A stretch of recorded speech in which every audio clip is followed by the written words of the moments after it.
One of our CoinHELPu community members asked us if we could grade this 250 gold Indian for them.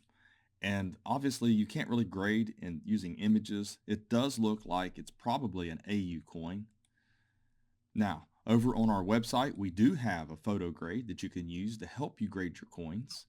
But some of these are really extremely rare and worth thousands of dollars if they are graded certain grades.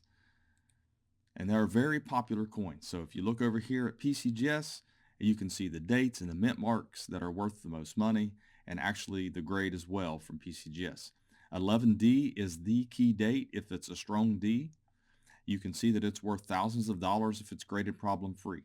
Now there are a lot of clean coins in this series and a lot of counterfeits, so you would want to have your coin authenticated, so you would want to send it off or have a reputable dealer take a look at your coins.